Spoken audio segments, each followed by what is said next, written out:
Hello, everyone, and welcome to the webcast. My name is Christine Dorsey Davis.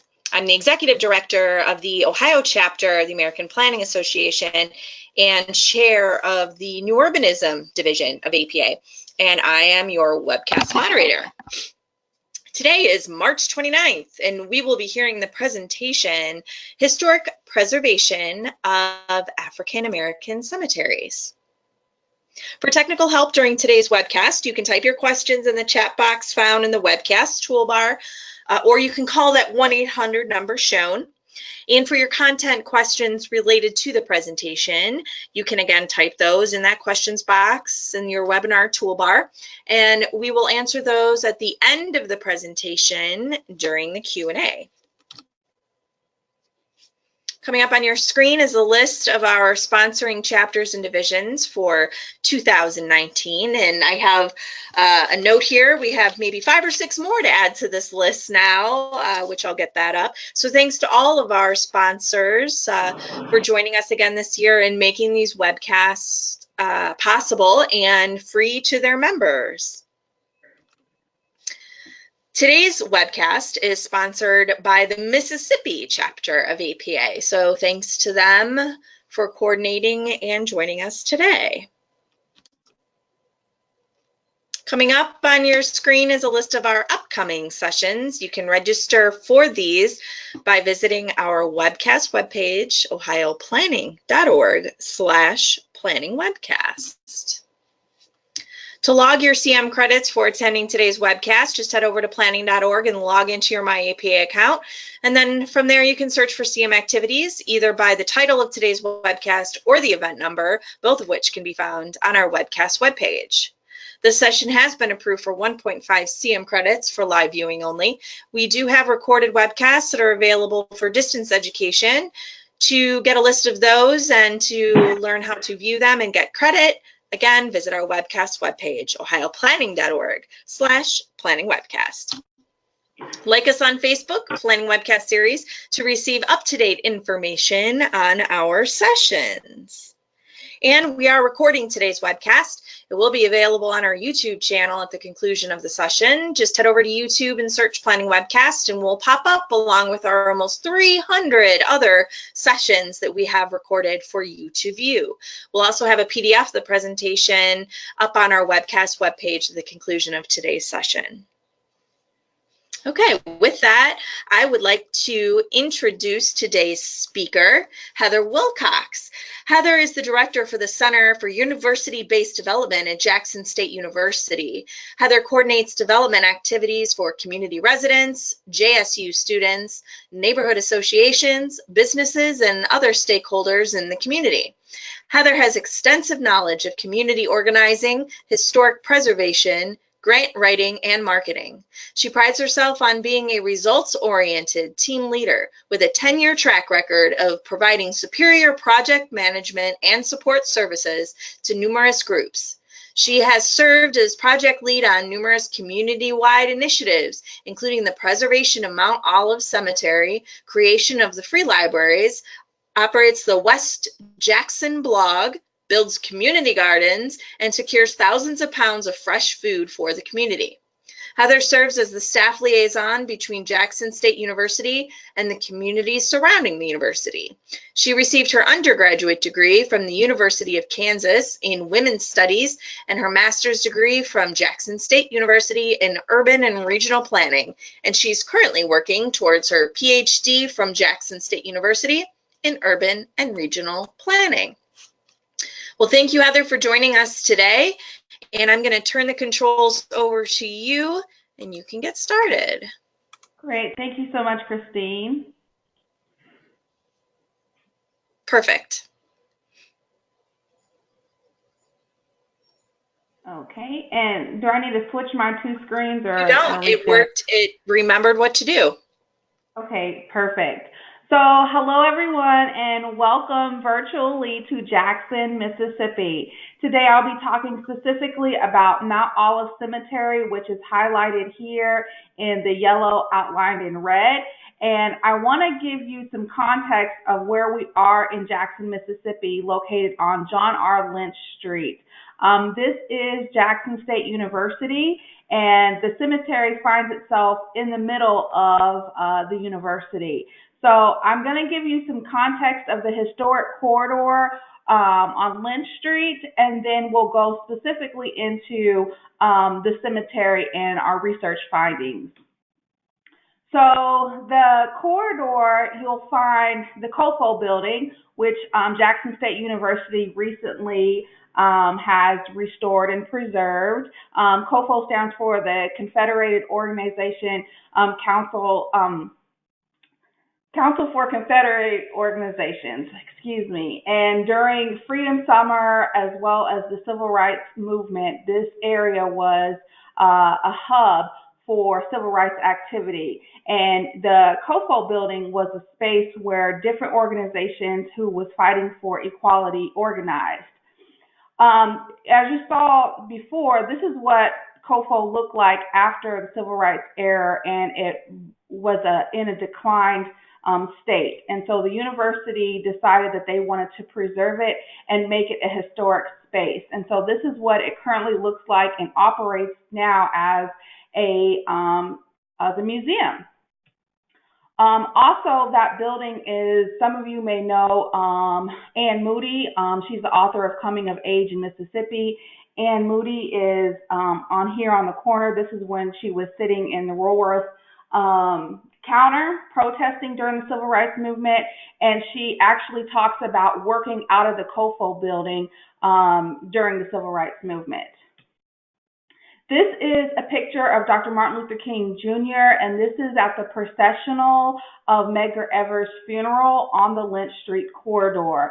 Here to the left is the COFO building, the cemetery, and the university is further down this corridor. But again, I'm just showing you some context to this street and the historic nature in which the cemetery finds itself. Another incident that happened on Jackson State University's campus in 1970, the National Guard opened up fire on our campus and killed two students, James Earl Green and Philip Gibbs, in 1970. And this has happened in front of Alexander Hall. This is the aftermath of what happened. And it happened right after Kent State shooting, but for whatever reason, there wasn't a lot of national attention around it. So because of the tragedy and just the contentions that's happening on Lynch Street was closed off, and this is now what is Lynch Street, but it's known as the Gibbs Green Plaza, named after the two individuals that died on our campus. And this used to be a thoroughfare through campus, but now it is our plaza and is really the center space for our students. And so these are just visuals of what our campus looks like today. So again, the cemetery finds itself 4 acres in the middle of all of this. This is our baseball fields, tennis fields. The Masonic Temple is here where Medgar Evers' funeral was held. This is the Lynch Street corridor where Dr. Martin Luther King walked, as well as this is the place where our 2 students lost their lives in 1970. So with that, students walk past the cemetery daily. I've walked past the cemetery daily, and a few years ago, I just seen that it needed some work, it needed some help, and we wanted to determine who was buried there and just the historic nature of the cemetery. So this is what the cemetery looked like, not very visually appealing or beautiful, but through our research, we found that it's a space that does need some tender love and care, and it's worthy of preservation. So this is a picture of our campus in the early 1900s. It just gives you a context of the rural nature of where we were, and it just gives you a context of how the cemetery began. So a few years ago, I would say about 3 or 4 years ago, when I began doing this research, I came across an article from the Clarion Ledger, and it was in 1988 when this was published, and it's basically a lady talking about how she wants to preserve the cemetery and do something about it because it was overgrown. And so it was discouraging at the time when I found it, because it was almost 30 years later and the state of the cemetery was almost in the same conditions. But when you embark on something that's meaningful, or you feel like you see something in your community that needs to be changed, you're not the only one that thinks that, and you can don't be discouraged, but continue to organize and do things in your power that can make a difference. And so even though I found this in 1988, I tried to bring up some things that we can do now to make that change that she wanted to see. The cemetery is in the middle of the community, and you have community residents that will tell me stories. Oh, we used to play in the cemetery, or we took pictures in front of the cemetery. So when you speak with the community about the cemetery and what it means to them, it actually is just a point of reference. And, it used to be almost a playground for young folks a long time ago. Pamela Jr. is actually the director of the Civil Rights Museum. The Civil Rights Museum was recently built and opened last year, and we've exceeded attendance. So if you ever have opportunity, the Civil Rights Museum is some place that you want to go. But Pam Jr. is in the middle here, and she grew up in the neighborhood.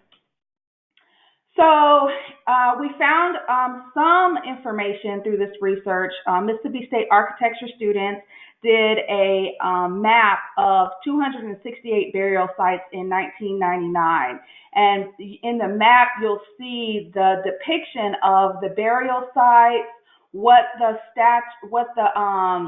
head marker was, where the fencing is, and where the trees were, and just where everything is situated in the cemetery. So we was like, okay, well, there's 268 burials here. That's a great start. And this is just an up-close view of their diagram of what they did in 1999. And they just did this by just going into the cemetery and just documenting what they saw. But that led me to going down to the Mississippi Department of Archives and History to pull death records of individuals that's buried in the cemetery. And I'm going to take a little time to dissect this, because it really was at the heart of this research, and it is a guiding tool for others who are interested in doing this in genealogy work. The way that Mississippi records its death records and how it did it in the past, they didn't start having death records until 1909. And so that's the first death record I was able to pull, and they're only sorted by county. So I literally had to look through hundreds of thousands of death records in Hinds County. Hinds County is the largest county in Mississippi. I had to look through all of those death records to determine who was buried in Mount Olive Cemetery. And so when I'm looking through these records, and they're on a fish file, so they're back in a dark room, and you just pull it out and you just literally just go through them, and you pull out the ones that say Mount Olive Cemetery. And this was tedious. It took a long time, and but it was well worth the research. But that's how I was able to get this information and come to some of our findings. So here in the death record, you'll find this is your county. This is the name of the individual that's buried there, Virginia L. Ford. She stayed on Cohia Street. That's in the historic Ferris Street district. They have the color classification, so the color or race, this person is Negro. Let me be clear, this is an African American cemetery, and no other persons of any other color are buried there, but you'll see in my research there's different color classifications for African Americans. They have the occupation, so this lady was a midwife. And this information here is actually the relatives information, why the person died, and then here is where I found out who was buried in Mount Olive Cemetery. So then we compiled this into a database, and we just put all the information that was on the death record into a database and organized it. And at the end of this summer project, we found that there was 1,461 persons buried in the cemetery, which was a complete shock because remember in the beginning we thought there was only 268 burials based off where they were. And so that shows that 82% of the burials are unidentifiable. Either they were young children, they didn't have a headstone, they didn't have money for some elaborate burial. And so when you see the map and you see all that open space, there's people buried there. And this was a shock to us, but also we were excited because there was a lot of information we was able to get from the death records. And this is empirical evidence. Sometimes African American history, there's not a clear research that shows that this person was this, or there's just not a lot of empirical evidence out there. So these death records definitely demonstrate that.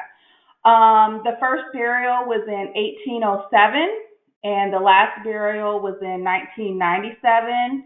This graph shows the birth dates that's listed on the death record. So only 28% of the individuals buried in the cemetery actually had a known birth date. 72% did not. And that just shows us that people of African American descent were not worthy enough to have a birth date. And again, we kind of know this just by our knowledge, but this is empirical evidence that shows it. Infants and children. So 241 of the burials were of children that are 1 year old or less. 95 were 1 to 5 years old, and 1,125 was 5 and up. There are various causes for infants, including cholera, measles, and teething. However, on the death certificate, it does state that there was no doctor present when delivered. So again, this is showing us the cultural heritage of African Americans in Jackson, Mississippi, because they could not go see a doctor. It was against the law for them to enter a hospital. Color classification and race. And so what we found was there was 4 different color classifications for African Americans during this time period. We have 23% were color classified as Black, 20% as colored, 53% as Negro, and 29% as yellow. And 2 individuals were actually color classified as light. Occupations. And so this was really interesting because you was able to see what type of work males and females were doing during this time period. This is actually a picture of Virginia Ford, who was the person that we analyzed her death record at earlier. She was a midwife. Her and her husband would go around in their buggies and they would deliver babies. And her mother was a former slave, and bought some property in the Ferris Street district, and that's where they operated their business from. Some other occupations were seamstress, cook, laundress, field hands, school teachers, and beauty consultant. But 77% of all the African Americans, women, were listed as domestic laborers in some sense.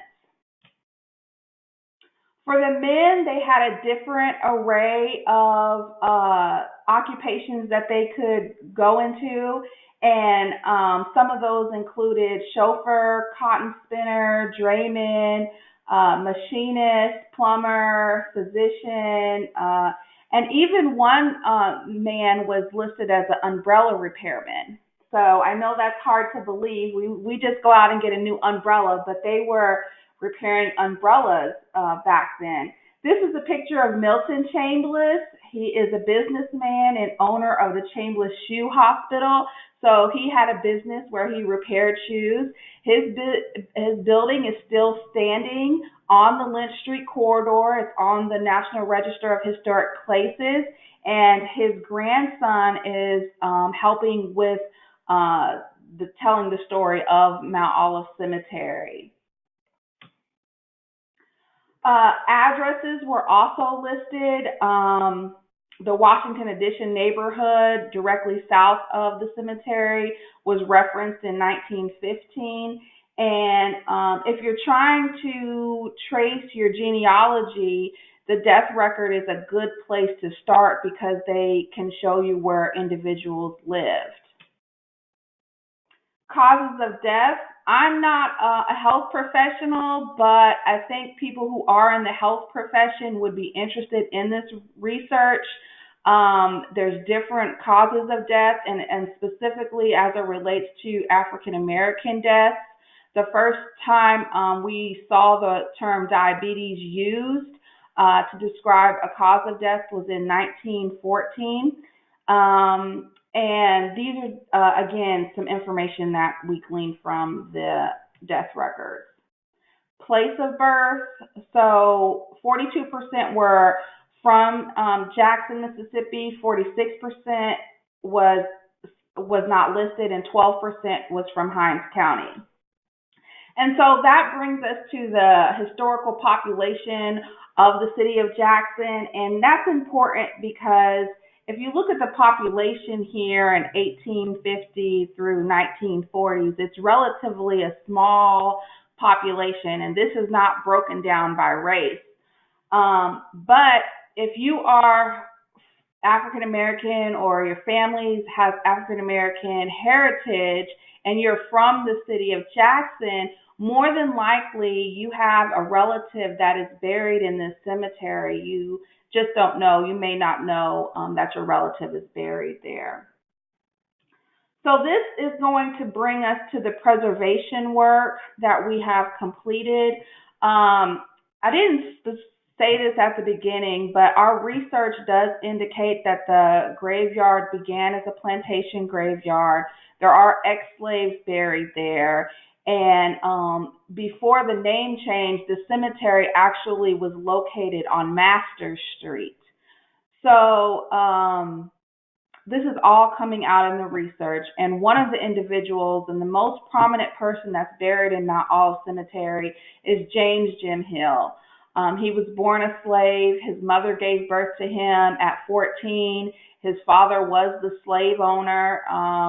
And he was self-educated after emancipation. He went into politics, and he was elected Secretary of State in 1874. From my understanding, there hasn't been an African American elected to statewide office in the state of Mississippi since Mr. Hill. And he's buried in the cemetery, and this is his statue. He died in 1903, and that's when his marker was erected. This is showing you a picture of what the statue looked like prior to us doing the preservation work.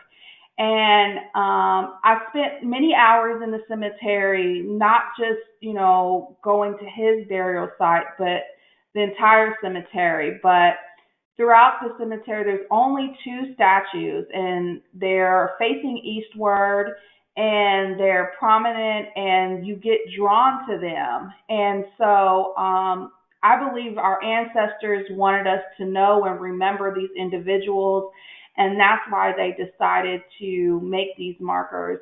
And you got to always have in the back of your mind the context of Jackson, Mississippi, and what it was. And these statues wouldn't have been able to be built anywhere else in our city during this time frame. And so we just felt like it was something that we should do and preserve. And so we did work with the local company, West Haven Funeral Home, and we cleaned off the statue, and this is the current condition of Jim Hill. And I'll go through the preservation process in just a little bit, but we're proud of the work that we did, and the next time it'll have to be cleaned off is probably another 100 years.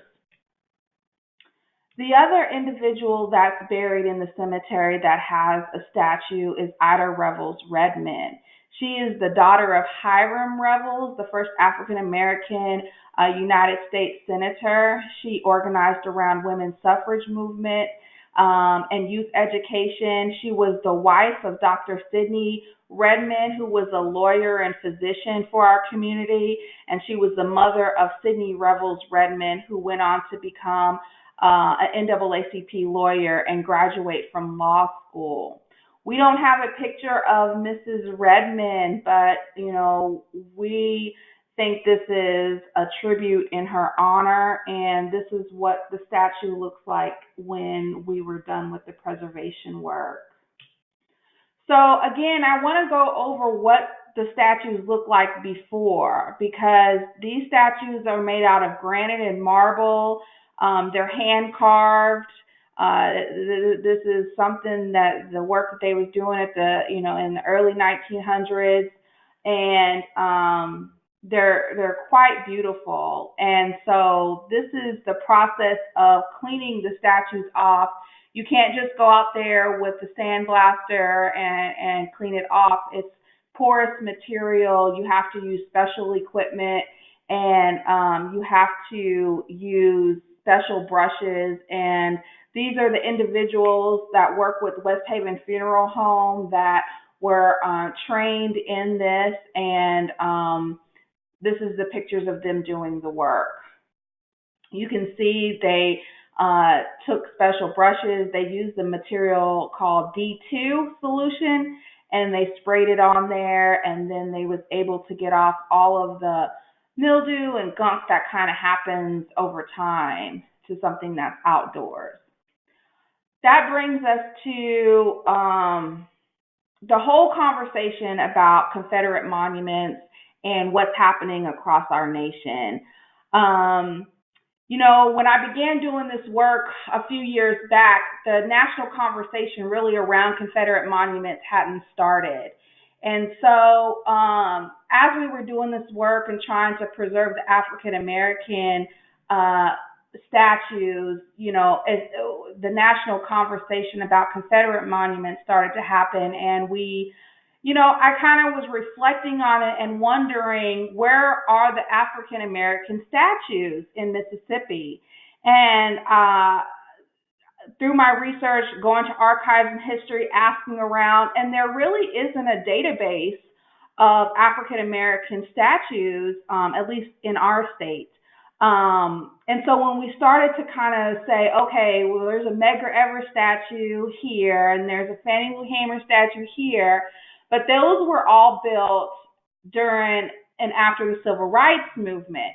And so we believe that these are the first African American statues that were built in the state of Mississippi.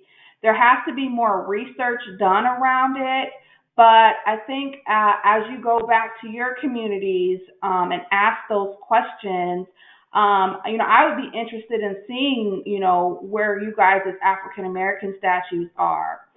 Of course, the state of Mississippi, I apologize for this flag if it's offending anybody, but this is our state flag. The state of Mississippi enacted a law recently in 2017 that won't be able to take down Confederate monuments in our state.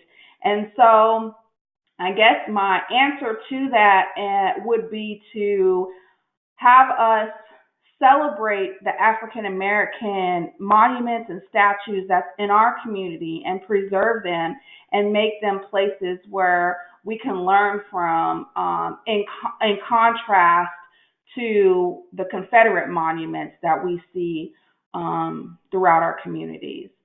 In fact, I believe that there are places where people want to come and tour and see them. I believe that that's something that we as a university can do, and we can showcase this corridor and showcase these statues as a place where people would want to come and visit. And so actually on yesterday, I did my first kind of tour, big tour from individuals who came from across the United States to tour our community work.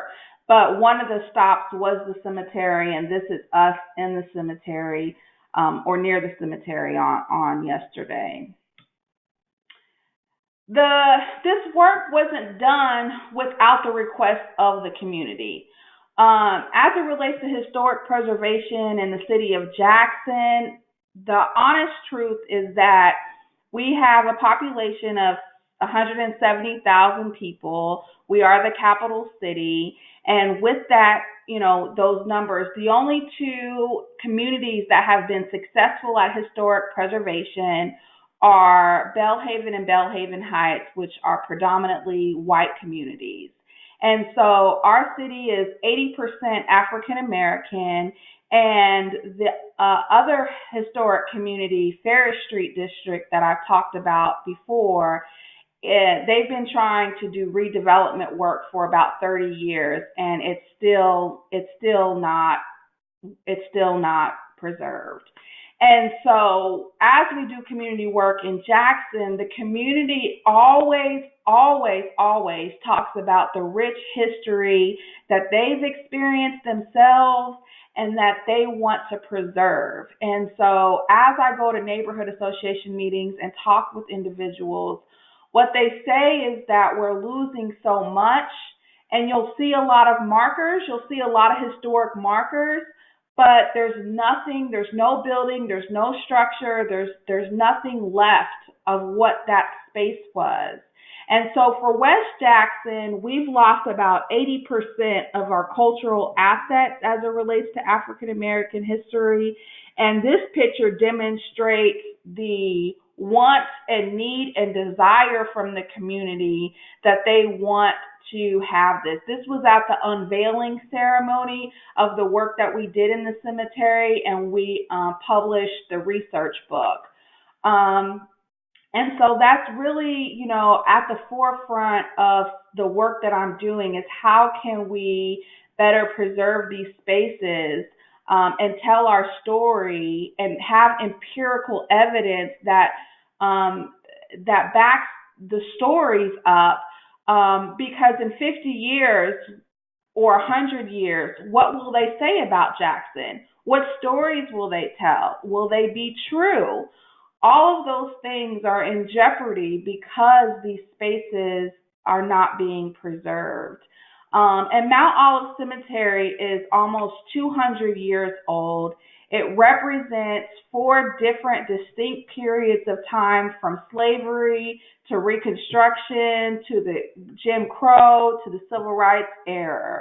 And to have a space that represents that long period of time for African Americans is something that Jackson State University wants to tell, wants to preserve, and not only to teach our students about it, but also because it's important to the community. This is the Grand Master of M.W. Stringer Grand Lodge. That's the Masonic Temple that's across the street. This is a portrait of Jim Hill done by a high school student. Jim Hill was a Mason, and many Masons and Eastern Stars are buried in the cemetery. And that's how that they was able to garner funds to actually build the statues in his honor. This is at the unveiling ceremony, and we included Jim Hill High School, which is in our community, obviously named after Mr. Jim Hill. We included them in this process because we believe it's important for our young folks to know their history as well. So this is our famous choir, and I wish I had audio of them because they're amazing. Okay, so then you have the question of how do you bridge history with technology? How do you bridge the old with the new? And so we were so excited to partner with the College of Science, Engineering, and Technology, CSET, and our idea was, well, can we make miniature replica statues of Jim Hill and Ida Revels? And so our CSET students, our engineering students said, yes, we can. And I was like, okay, let's do it. So this is a picture of our students with the drone. You'll see the drone here, and there's a drone here, and then there's a drone over here. They're all looking up at it, and they're actually doing a 3D scan of the statues. And so hold on, I'll get to this picture. So this is, they did the 3D scan of Jim Hill. They uploaded it to the 3D computer and 3D printer. And this is what the image looks like when they upload it. And then they actually printed it to our 3D printers on campus. So this picture, sorry about the whole half cut off thing, are in the process of printing it. The 3D printer broke. The printer broke. So we're in the process of getting that fixed, but we was able to get this partly done. And this demonstrates the work that we can do to bring our young folks into a historic project using technology. And it's so cool. And what we plan on doing is, for those who help us preserve the cemetery, they will get a 3D replica statue of Jim Hill and Ida Revels once we get them all the way printed. So what's the future for Mount Olive Cemetery? We believe, again, that this is a place for cultural heritage where we can learn about all the things that happened on the Lynch Street corridor, including the statues and those persons buried in the cemetery. And these are renderings of what we envision the cemetery to look like. We also want to not just make it a cemetery, but a serene place where you can get information, and it's almost like a pathway for you to come, learn, and a space where people can take a tour, an outdoor tour. And this is where you would start and go through, and you would have little informational signs about individuals buried here, and then you would end back out here. That's how we view and envision the cemetery. West Jackson and Jackson State University is a few blocks from downtown Jackson. So this is a view looking eastward. Remember, we said that we can only identify 268 burials, but there's over 1,400 individuals in the cemetery. And we'll never be able to know who is where. That's just the fact of the matter. And so in order to pay homage to those individuals, we want to build a memorial wall with their names engraved where people can come and see the individuals that are buried in the cemetery. So this is a part of our long-term plan for the cemetery and what we envision it to look like when it's done. So in conclusion, in June 2017, Mount Olive Cemetery was listed on the National Register of Historic Places. We have published a research book of everyone buried in the cemetery and all of our research findings. We preserved the 2 historic statues in the cemetery. We recently launched a campaign for preservation work in the cemetery, and we're in the process of filming a documentary. This is the cover of our research book.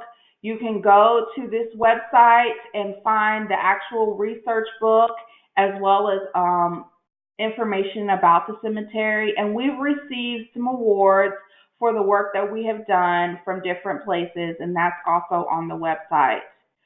So I hope I have helped and answered some questions about cemetery preservation. And this is my contact information. And I do want to say a special thanks to Jackson State University for helping us do this work and supporting this work. The Mississippi Department of Archives and History and the Mississippi Humanities Council, who helped fund this project. We have completed phase 1 of the project, and we're looking to complete the phase 2 and phase 3 in the coming years. So thank you for listening. Wonderful. Thank you. Folks, if you have questions, just remember to type those in the chat box. And also, before we get into the questions, there's something going on with the CM portal. So if you try to search for today's session, it's not coming up. We're figuring out what's going on. I promise it'll be worth 1.5 CM credits, and I will email everyone and post on Facebook when you're able to search and find and record your credits. So I just wanted to let everybody know because I've already had some questions. Okay, we have a couple questions regarding the ownership of the cemetery. Is it Jackson State that owns it? Is it the city? Who owns it? Okay, that's an awesome question, and that's something I didn't cover. So originally the cemetery was, after it transitioned from a plantation graveyard, it was owned by a cemetery association, African American Cemetery Association. But for whatever reason, the Cemetery Association is a debunked organization and has been for a long time. And in 1970, the cemetery was actually designated as an abandoned cemetery, which is a Mississippi law. So it was designated as abandoned.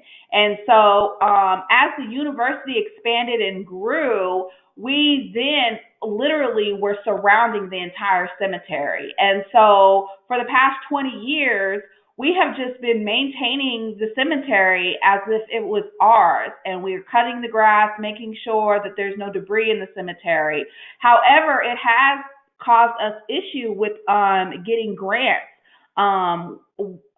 We applied for a National Park Service grant, and they denied us specifically because we didn't own it. I mean, and we had letters from the governor all the way to Mississippi Archives and History that states that it's abandoned, and we are basically the default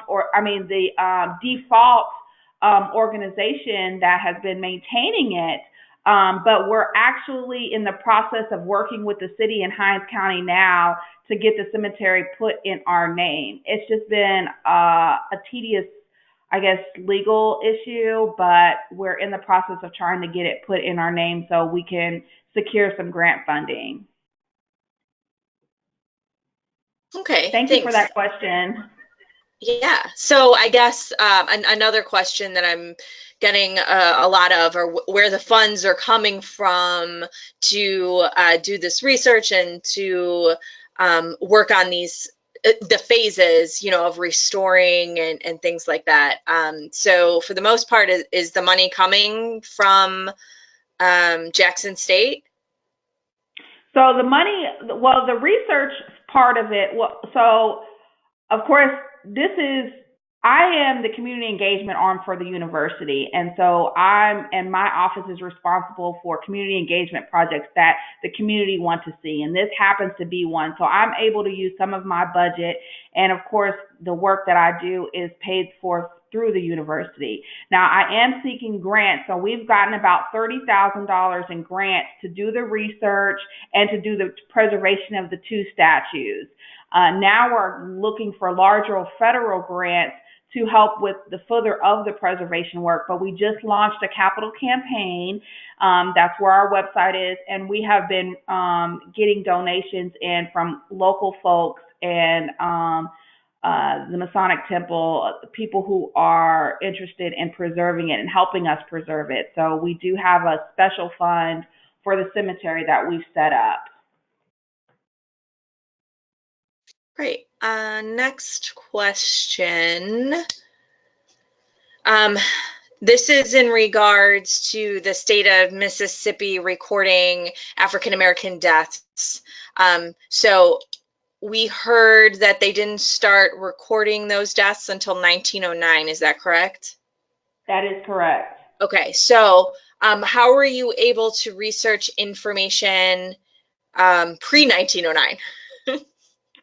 Well, many of the markers that the Mississippi state students did, many of those markers that predate 1909 were indicated on that map that they did. And so that's how we was able to get some of that information. To be totally honest with you, there probably are other individuals that are buried there. We just don't know because they were probably slaves or ex-slaves. And I think more research would need to be done in terms of getting census data and who owned slaves. All of that would could continue some of this research to bring light to that. So with that, another question was, I guess it probably all comes down to manpower and funds, but have you considered using some kind of like ground penetrating radar to figure out maybe who else is down there that doesn't have a marker, or who slid or moved, or just anyone else that you're not aware of that's down there? Yeah, that came up. It's expensive to do, and we have to weigh what is the best use of funds. This is a 4-acre plot of land, and there's 1,400 individuals there. So there's deceased people everywhere. And even if we did the ground penetration, you'll never be able to know that name that goes with that person. And so I think if that is something that we can do, like someone want to volunteer and do it, I think it'd be exciting and we would do it. But if we were to get funds, we really want to restore the mausoleums, restore the headstones, do some landscaping work, make it more inviting, and do some planters and things of that nature, and ultimately the memorial wall.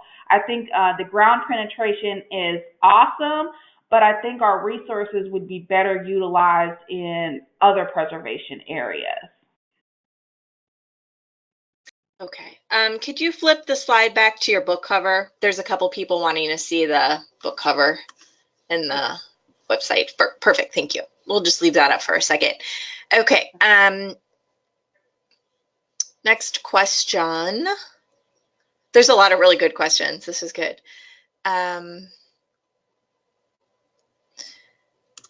This one, oh, this is interesting. I have relatives from the area. Is the database of people in the cemetery available to the public for family history research? Yes. So the actual whole research book is found on that website, actually at edu. So it's jsums.edu/mountolive.edu. So do put the edu at the end of that site.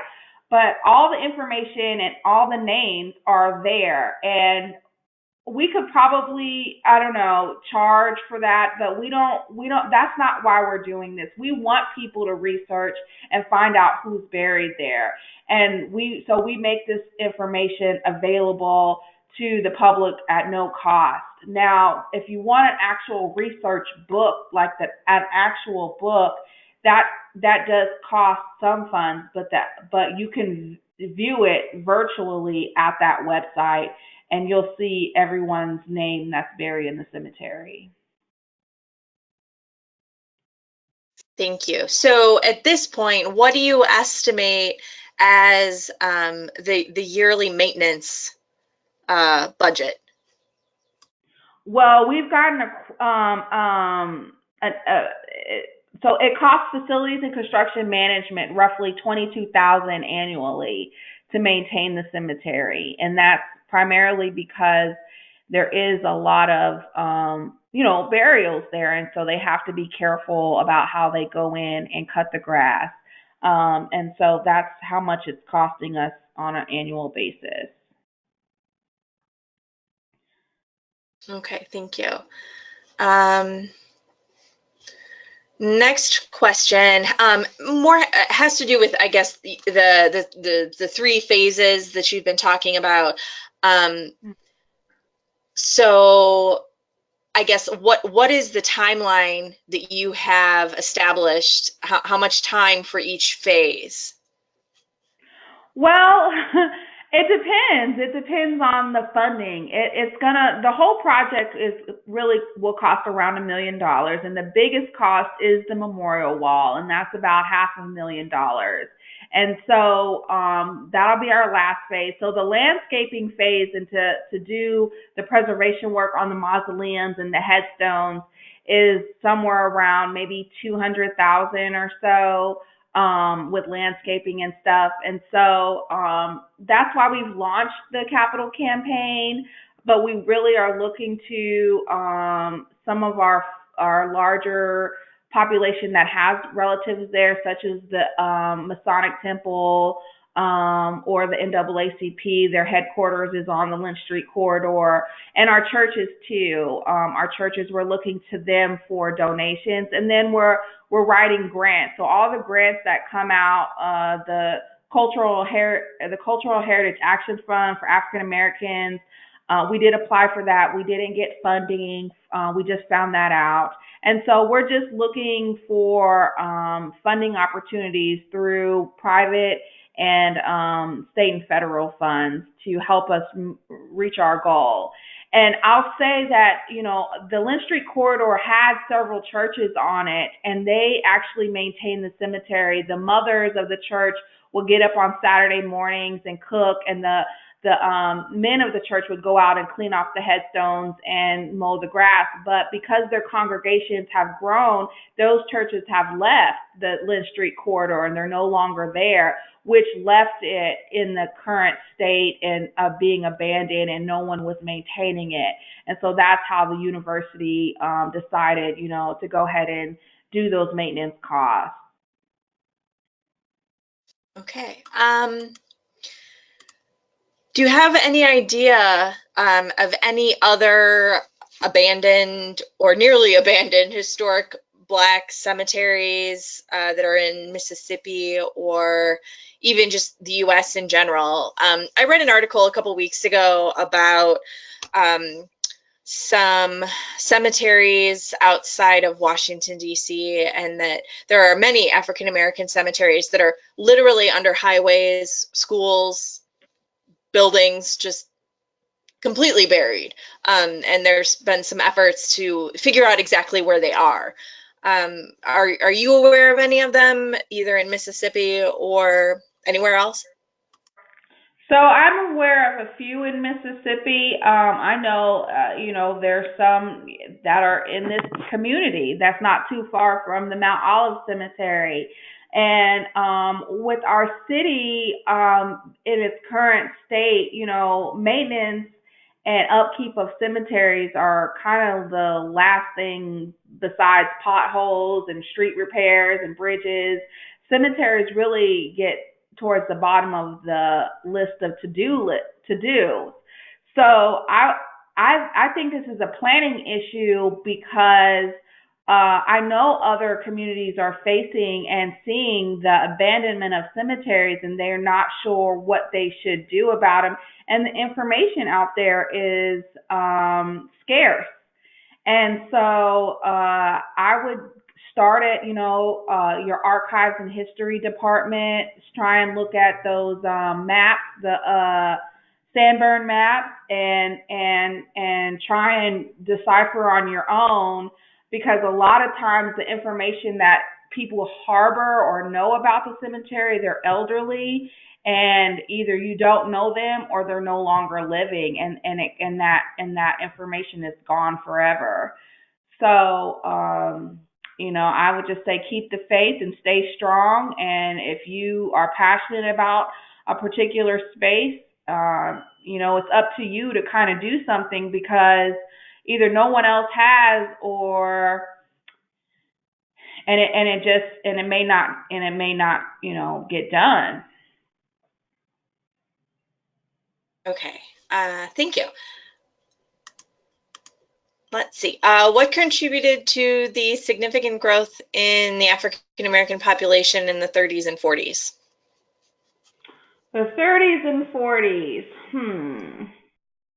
I would have to say I'm not sure about that. I don't want to comment on something I'm not 100% sure of. I will say the Ferris Street district was a district similar to what Bill Street was, and it was vibrant businesses. It was the segregated African American part of the city, and it was just amazing from all the pictures that I've seen and all the, I've read about. And of course, Mississippi always had a large African American population just due to slavery. And maybe it was because once emancipation happened and they had moved north, maybe in the 30s and 40s, they could come back. And maybe that is antidote to the question that you asked, but I can't give a specific rationale specifically for the growth during that time period. Okay, well then here's another question that you probably won't be able to answer. On one of your slides, there was a pie chart of the causes of death, and one of them was teething. Do you know why? Teething? Yes. Well, because I'm not sure why that was put on there. I'm not a doctor, but I would imagine that there was probably some other issue, either as it relates to clean water or just access to a doctor or pain, or I would imagine it maybe stemmed from that. I'm not sure, but I mean, I just included what was written on there by the physician who wrote up the death certificate. Right. I figured as much. Are there any soldiers known to be buried at Mount Olive? Yes. I would have to go back and pull all their names, but yes, there are veterans buried there, and they lost their lives, and yes, there are. Next question. Did the physical analysis of the cemetery side show that there was sufficient room for all the graves, or does the space that's there kind of indicate that perhaps the graves may have been layered just because maybe there wasn't a sign, or the sign somehow went away and so they just sort of were vertically creating graves, or is everyone just sort of single layer? Well, I would imagine that there are multiple people buried in some graves, just because I know it began as a plantation graveyard. And from there, the people who decided to make it that space knew it was a plantation graveyard. And so because it's so old and so many people are there, and probably more, we just don't know, I would imagine there are more than one individual in a particular spot. And that's just the reality of it. And then again, there's lots of, young children that are buried there. And I didn't specifically go into the rituals and what people were being buried in at the turn of the century. Were they shoe boxes? Were they coffins? Were they just cardboard? I didn't go into that, but I think that is a piece of the research that could probably give us some indication of not only what happened at Mount Olive, but other African American cemeteries. I think that's something that would be a good research topic. I had this question and it myself, and this one, it just popped up. Is it still an open cemetery? As in, are there still spaces available? Can you still be buried in there? It says this particular question was, why was the last burial in 1997? Um, Well, that was okay. So it's interesting. Thank you for asking that question because I just sometimes forget to bring stuff up. So it's not an open cemetery. Nobody's been buried there since 97. I'm assuming it's because there's no more space. But because of its close proximity to Jackson State University, and there are die-hard fans of the university, even ex-presidents and longtime faculty, I have been getting calls that are asking me, can they be buried there because of its relationship to the university? And that is a decision that the president will have to make. That is a decision that we would have to either move the tennis courts that are behind the cemetery to expand it. All of those things are up in the air. And then the question is, do we want to be in the cemetery business, or is that something that we can contract out, from a university standpoint? And so all of those things are ringing, but I've had individuals who say, hey, if I can get buried here, I'll make a significant contribution to the cause. And so we're trying to kind of mitigate that now to see what that looks like and how that would actually play out. But as of now, no, there's no burials happening. Okay, thank you. Are you aware of any African American historic sites in Mississippi that are on the National Register of Historic Places? Yes. Go to the Mississippi Department of Archives and History. There's a whole database of the places. You can search by city and or county, and you'll be able to see them. I know the Milton Chambliss building is Air Hall, which is our first building that's on our campus. That's on it. I want to say the Kofo building is. There's a lot of spaces that are on that list, and then when I say a lot, I would say maybe like 20 or 30, which is relatively low for the amount of places there are in our city. But it's all on Mississippi Department of Archives and History website, and that's a great place for you to kind of look through those. And you can actually see the nomination packet. Okay, thank you. This is a good question. Were you surprised by anything in your research? Yes, I was surprised by the color classification. My daddy's from Mississippi, and he had to move for safety reasons. And he told me when I was doing this research, I needed to be careful because I didn't know what I would uncover. And he was saying that in relation to the Lynch Street corridor was a space where the Sovereignty Commission, the KKK would stake out individuals if they were trying to organize, if they were trying to register people to vote. And we saw what happened to Medgar Evers and many individuals. It was not an easy thing. And so when I'm undigging or trying to find information, I didn't know if I was going to come across it. In fact, I did come across a death record that stated a young man was killed by the police.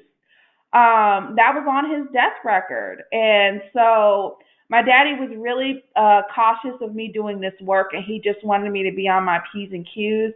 And I didn't know, in 2019, 2017, like I still needed to be concerned about that. But my dad was for me, and I took his word and did the best of my ability. But those things surprised me, and I'm also still waiting to see if people will give to the cause, and I'm also waiting to see about if people will really be interested in visiting the two statues.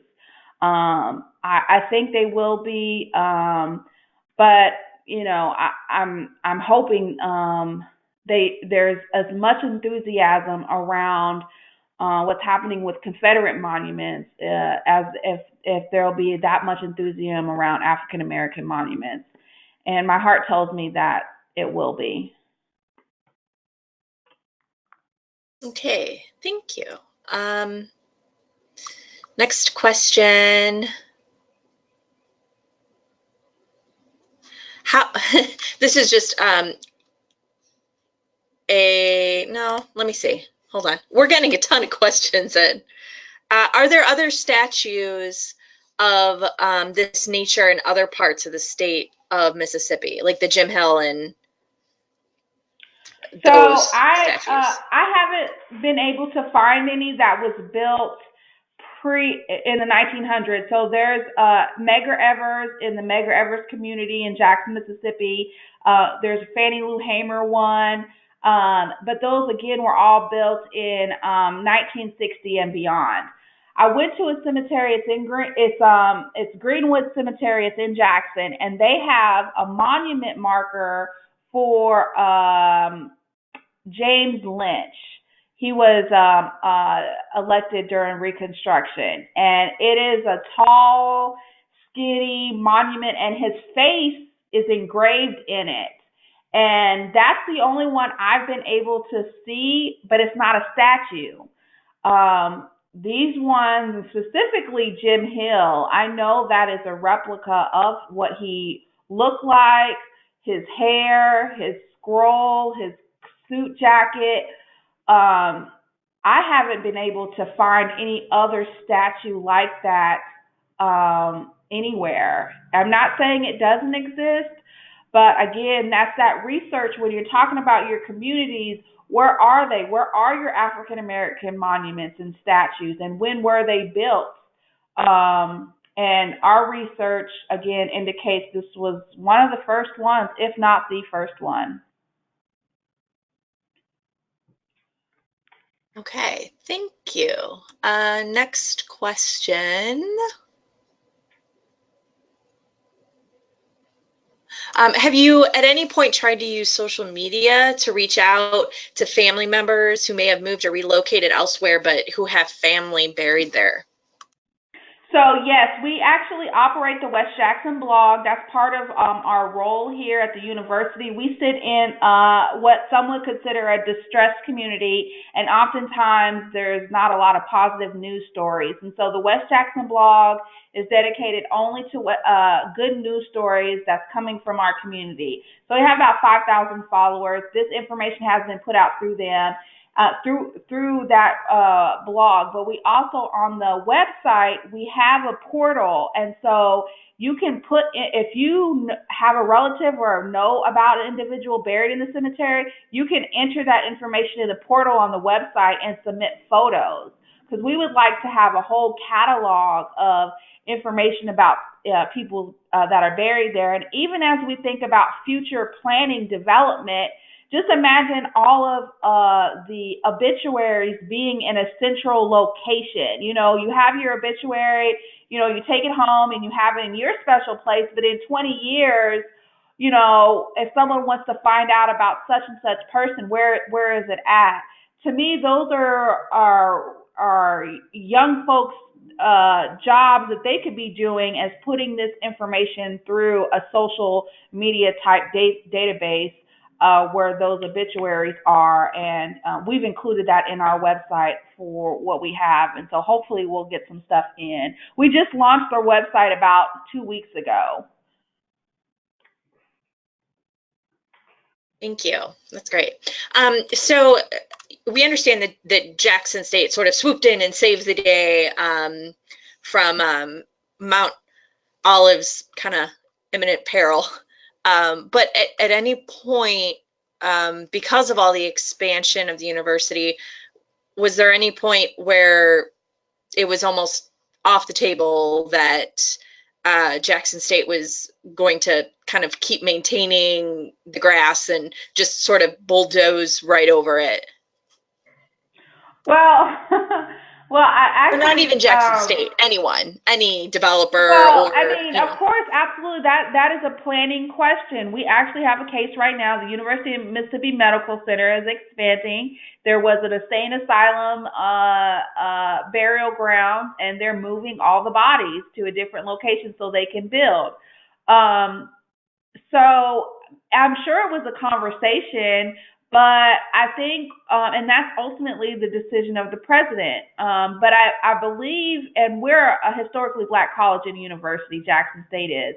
I believe that with this research and the preservation and the two statues, I believe any layman person or educated, I mean, it would be wrong to do that, and we want to teach our students about this history. It's important for them to be able to see, touch, and feel a space of historic nature. And I believe our president and future presidents will see the value in it, and they won't do that. And maybe if this research wasn't done, maybe if the statue still was overgrown with mildew and mold, maybe that's an argument that someone could make. But because we have this research and we've done the preservation work, I highly doubt any president moving forward. And I know for sure our president supports this project. Our current president, President William Bynum, will not do that.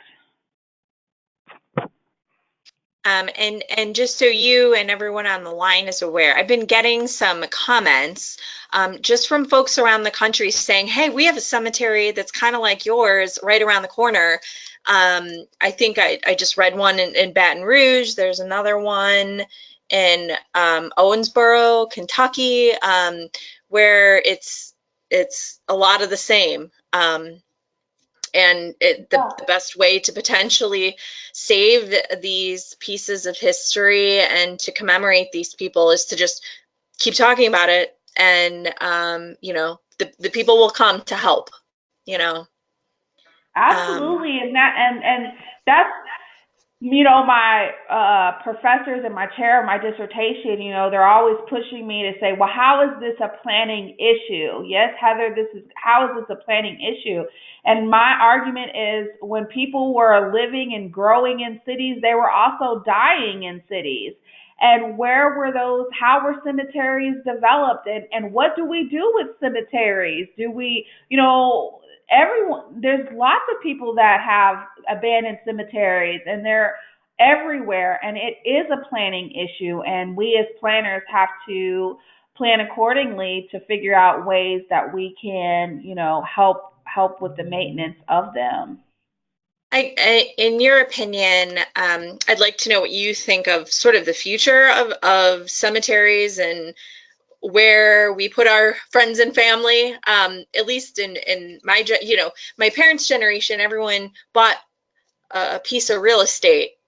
And, you know, whenever it was time, they had it all ready, you know, they had their marker all selected and whatever. My generation, we're like, you know, just put us in a nice piece of pottery somewhere.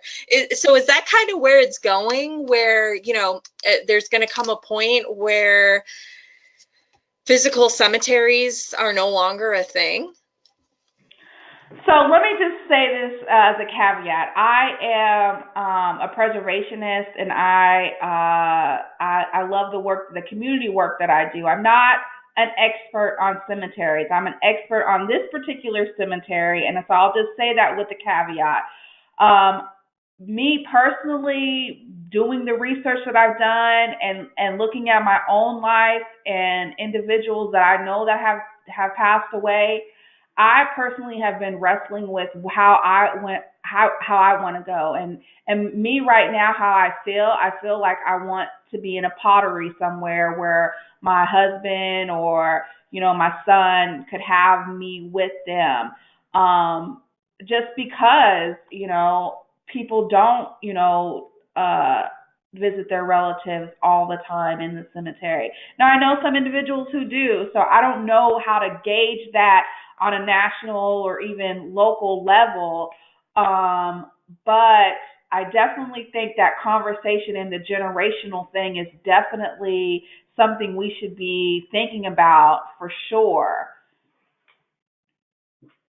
Right. I mean, it's a morbid topic, but you think about the effects of baby boomers that have been shown now for some time, and there's gonna come a point where once again we have to say, what do we do with all these baby boomers? So it's Yeah. interesting from a planning perspective. How do you go about planning for cemeteries or the expansion of, or do you even need them anymore? That's an interesting concept to think about.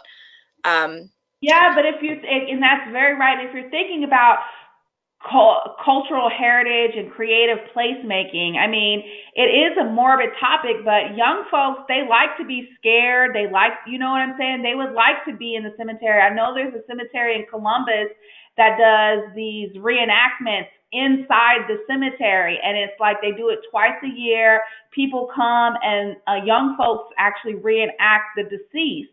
And so, how do you make these spaces usable that is attractive to young folks? Like those are planning issues that we could be thinking about, instead of just letting it sit dormant.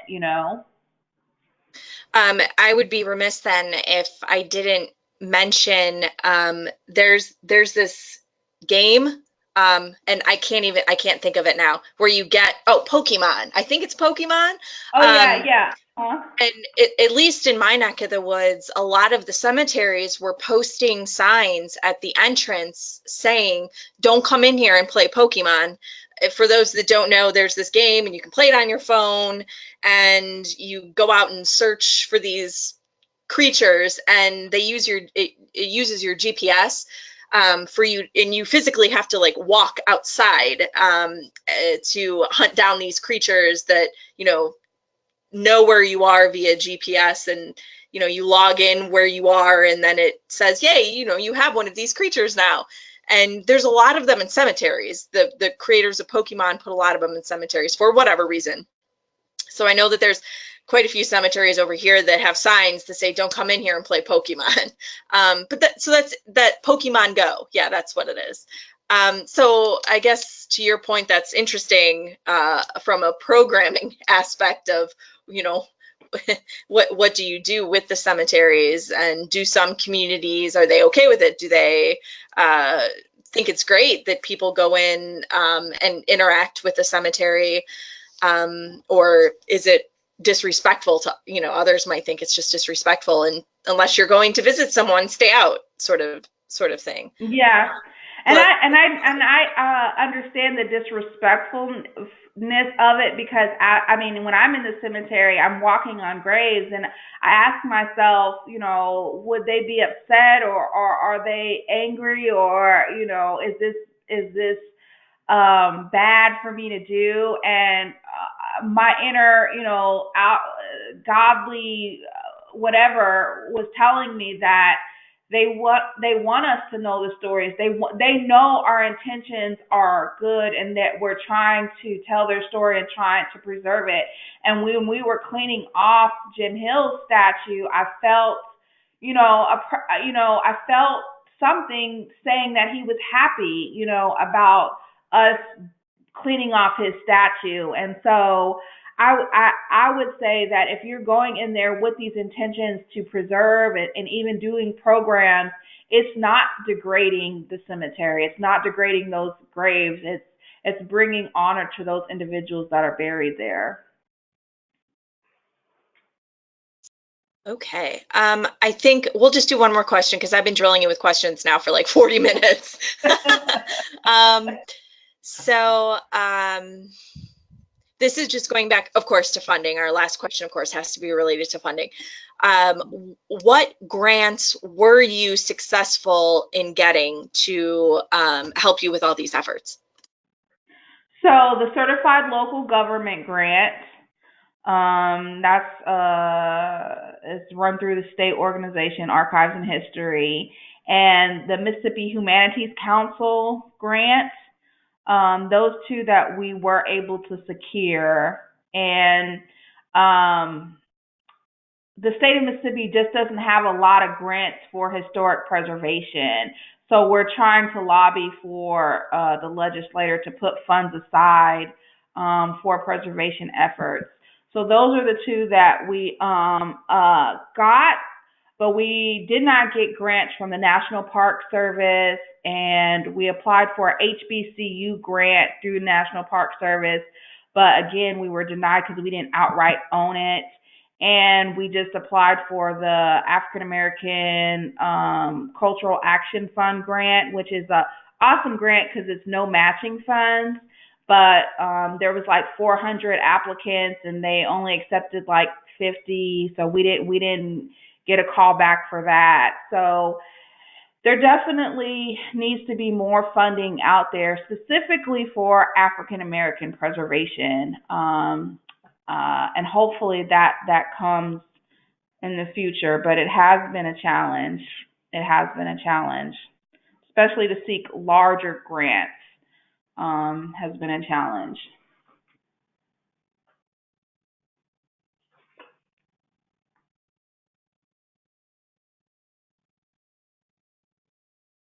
Sorry, I couldn't get myself unmuted. All right. Well, I think we'll go ahead and wrap up now. Heather, thank you for joining us today. This was really interesting. This is sort of one of those off topics that we don't talk about ever, really. So this was great getting your perspective.